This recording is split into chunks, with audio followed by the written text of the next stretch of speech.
On Christmas Eve 2023, in the picturesque city of Cardiff, Wales, a night meant for joy and celebration became a nightmare. The smell of mulled wine and the sound of festive music were replaced by bloodshed, betrayal, and heartbreak. Inside this grand home, a crime so brutal unfolded that it would shock an entire nation. Dylan Thomas, a 24-year-old millionaire heir, had everything: wealth, charm, and a close friendship with William Bush. But behind the festive lights of Christmas Eve lay a story of jealousy, rage, and betrayal. A story that would end with one friend dead and the other facing life behind bars. What could drive a man born into privilege to commit such an unthinkable act? And how could a friendship so close unravel so violently? The answers lie in a chilling tale of trust shattered and darkness revealed. Welcome to CrimeByte, your source for uncovering the darkest corners of real-life crime. Here, we don't just tell stories, we bring you inside the cases that define them. Stories of betrayal, heartbreak, and the relentless pursuit of justice. In this episode, we delve into the shocking Christmas Eve murder of William Bush, a young man whose promising life was cut short by his closest friend. A case that stunned not only the small city of Cardiff, but the world at large. Prepare for a tale of wealth, betrayal, and unimaginable violence. This is the story of Dylan Thomas, a man who had it all but threw it away in a moment of fury. A story that reminds us how quickly trust can turn into tragedy. They were inseparable. From the moment Dylan Thomas and William Bush met on the playground of their small Cardiff primary school, a bond was forged, one that would carry them through the trials of growing up. Together, they dreamed of a future filled with success, laughter, and unbreakable friendship. Dylan, the charismatic son of a wealthy family, and William, the down-to-earth boy from modest beginnings. Despite their different backgrounds, they were brothers in every way but blood. While Dylan's life was paved with opportunity, William worked hard to carve out his own path, determined to prove that success was about character, not circumstance. As they grew older, their paths diverged in subtle ways. Dylan, buoyed by his family's fortune, embraced a life of luxury and indulgence, while William remained grounded, focusing on building a life through his own hard work. Yet their bond seemed unshakable, a friendship built on trust, shared memories, and loyalty. They shared everything: their home, their struggles, their dreams. But as the years passed, cracks began to form. Dylan's carefree attitude often clashed with William's responsible nature. Friends recalled subtle tensions, moments of disagreement that seemed minor at the time. But in hindsight, they were the first signs of a growing divide. Was this the story of two best friends growing apart, or was something far more sinister brewing beneath the surface? The events of Christmas Eve 2023 would reveal a shocking truth, one that no one saw coming. Dylan Thomas was no ordinary young man. Born into a family of immense wealth, he was the reported heir to a multi-million-dollar fortune. His family's business, a successful food empire, had afforded him a life most could only dream of, a life of privilege, opportunity, and excess. To those who knew him, Dylan was the epitome of charm and confidence. He had an easy laugh, a knack for making friends, and a reputation for living life to the fullest. But behind the glamour was a young man grappling with the weight of expectations. From a young age, Dylan was groomed to follow in his family's footsteps. The pressure to succeed, to uphold the family legacy, was immense. Friends recalled how he often joked about feeling like he was living in a gilded cage, a life of luxury that came with its own invisible chains. He had everything, but you could tell he wasn't always happy, one friend explains. He talked about wanting to prove himself, to do something that was his own. But at the same time, he couldn't resist the temptations that came with his privilege. As Dylan grew older, the contrast between his life and those of his friends became more apparent.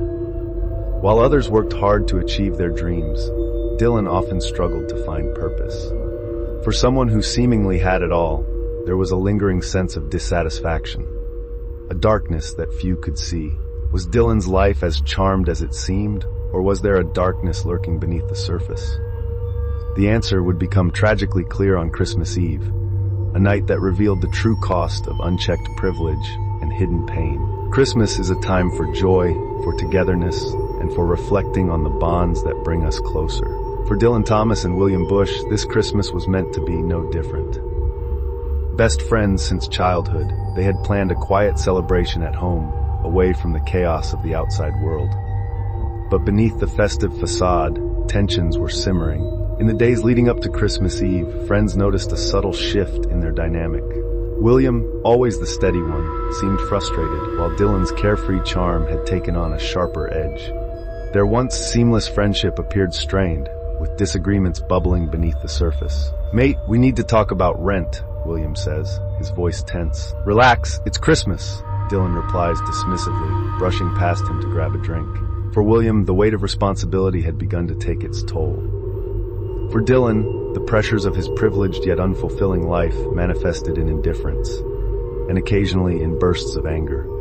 Their shared plans for a quiet holiday celebration became a fragile truce, held together by tradition and the memories of better times. Friends who spoke to William in the days before Christmas noted his growing frustration. He hinted at feeling unappreciated, at the imbalance in their friendship. Dylan, on the other hand, dismissed concerns, insisting that everything was fine. What could turn a festive celebration into an unthinkable crime? As Christmas Eve approached, the cracks in their friendship widened, setting the stage for a tragedy no one could have predicted. December 24th, 2023. A night meant for celebration became a night of unimaginable horror. Dylan Thomas and William Bush, once inseparable, were about to face the final, violent unraveling of their friendship. "Do you even care?" William demands, his voice shaking with anger. "About what?" Dylan replies, not looking up. This friendship. I'm tired of being the only one trying to make things work," William snaps. What began as a heated exchange quickly spiraled out of control. Witnesses later recalled hearing shouting, the sound of objects breaking, and finally, an eerie silence. In a moment of rage, Dylan reached for a weapon. What happened next was a blur of chaos and violence, an attack so brutal it would leave investigators stunned. As William lay motionless, Dylan stood over him, the knife still in his hand. The gravity of what he had done began to sink in, but instead of calling for help, Dylan attempted to cover his tracks. For Dylan, the reality of his actions was inescapable. For William, it was too late. In a matter of minutes, a lifelong friendship had ended in bloodshed, leaving behind a scene of unspeakable violence. But what really triggered Dylan's violent outburst? Was it the culmination of years of resentment, or a momentary lapse fueled by rage? The answer would become the central question of a case that would captivate and horrify the nation. Christmas Eve had ended in bloodshed.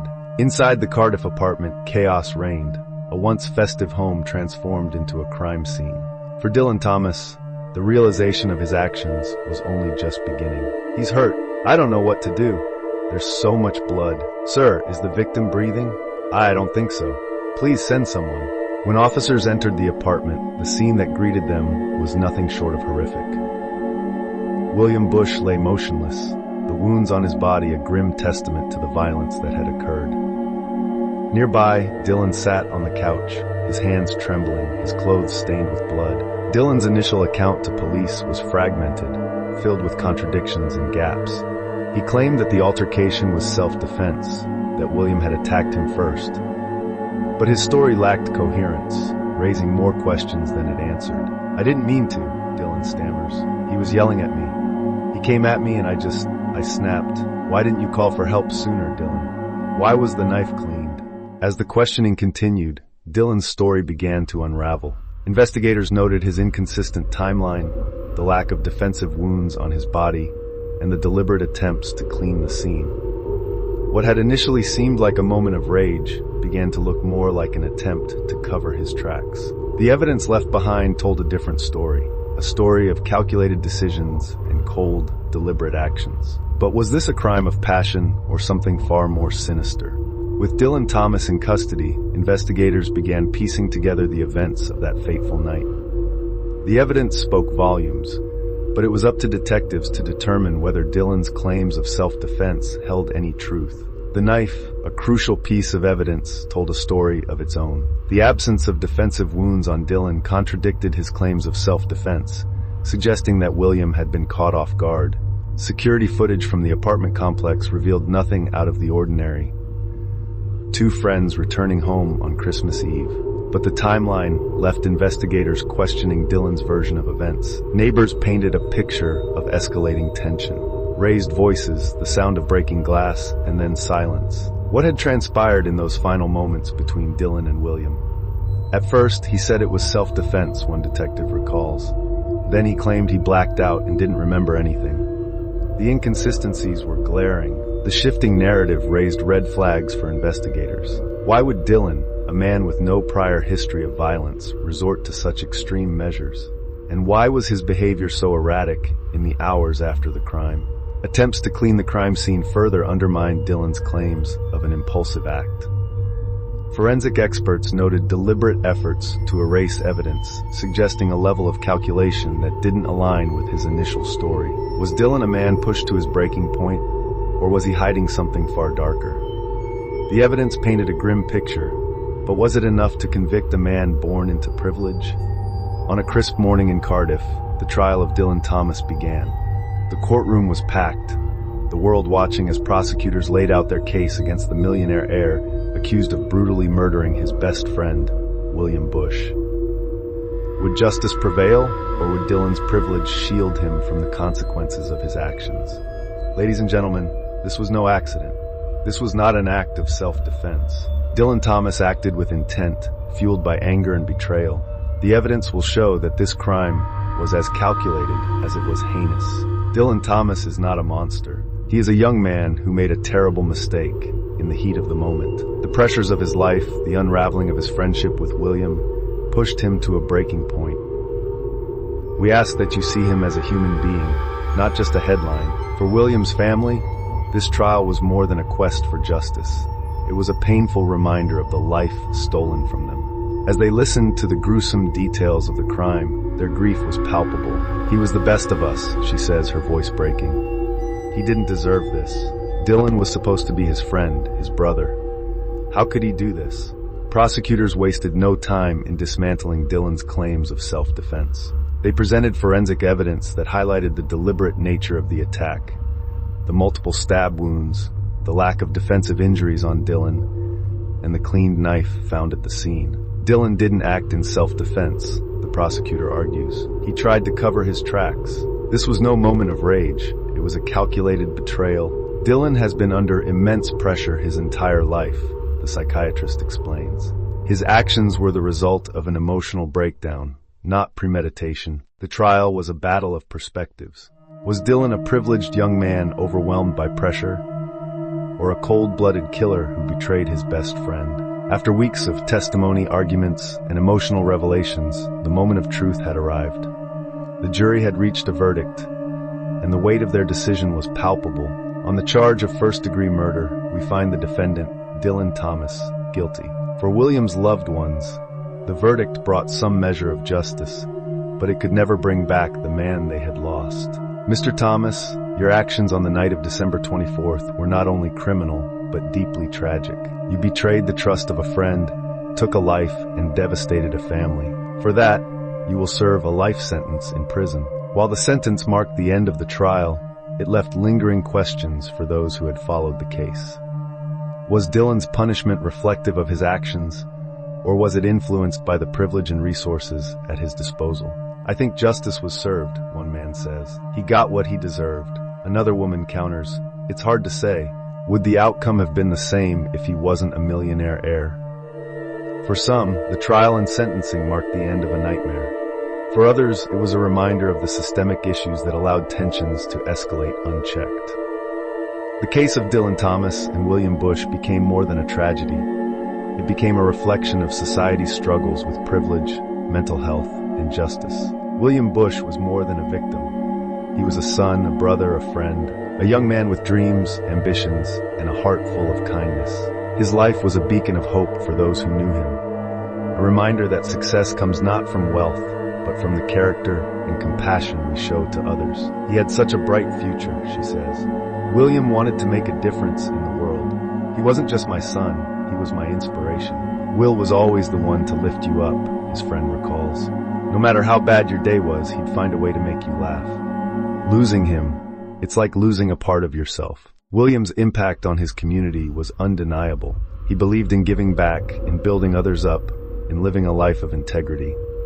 And yet, that life was cut short in the most devastating way, by someone he trusted completely. The betrayal of William Bush by his best friend, Dylan Thomas, is a tragedy that resonates far beyond the walls of a courtroom. It's a story of trust shattered, of loyalty broken, and of the devastating consequences of unchecked privilege and emotional instability. How could a friendship so strong unravel so tragically? The answer lies in the fragility of human relationships, the way small cracks can grow into irreparable fractures when ignored. Dylan's privilege allowed him to live a life of excess, but it also shielded him from accountability for far too long.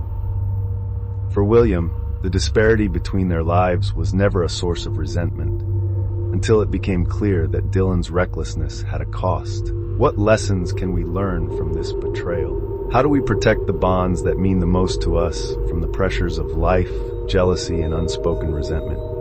The story of Dylan Thomas and William Bush is more than a tragedy. It's a mirror held up to the complexities of human relationships, privilege, and mental health. In their story, we see the dangers of silence, of unresolved tensions, and of the pressure to maintain appearances at any cost. For Dylan, privilege was both a blessing and a curse. It gave him everything he needed to succeed, yet it left him unprepared for the realities of accountability and emotional vulnerability. In the end, his inability to face these challenges led to a moment of irreversible violence. Many people who appear to have it all are struggling beneath the surface, one expert explains. Ignoring these struggles doesn't make them go away. It allows them to fester until something breaks. William's death is a heartbreaking reminder of the fragility of life and the importance of supporting those we care about. His family has vowed to honor his memory by advocating for awareness, understanding, and change. What can we learn from this case? How do we ensure that privilege doesn't shield people from the consequences of their actions? And how do we support those who feel trapped by their circumstances, whether by wealth or hardship? Friendship is one of the most profound bonds we share, a connection built on trust, loyalty, and shared experiences. Dylan Thomas and William Bush once embodied that bond. They were brothers in all but blood, growing up together, dreaming of a bright future. But as we've seen, even the strongest bonds can fracture under the weight of unspoken emotions, unresolved tensions, and unchecked privilege. Dylan's story is one of promise turned to tragedy. A young man born into privilege, his charm and charisma masked the inner turmoil that ultimately led him to betray the one person who believed in him unconditionally. For William, it was a betrayal that cost him his life, a brutal, senseless act that left a family shattered and a community searching for answers. William Bush was more than a victim. He was a son, a brother, and a friend. His kindness, humility, and unwavering loyalty touched the lives of everyone who knew him. And while his life was cut tragically short, his memory lives on, a beacon of hope and a call for change. At CrimeByte, we strive to uncover not only the facts of these devastating cases, but also the lessons they leave behind.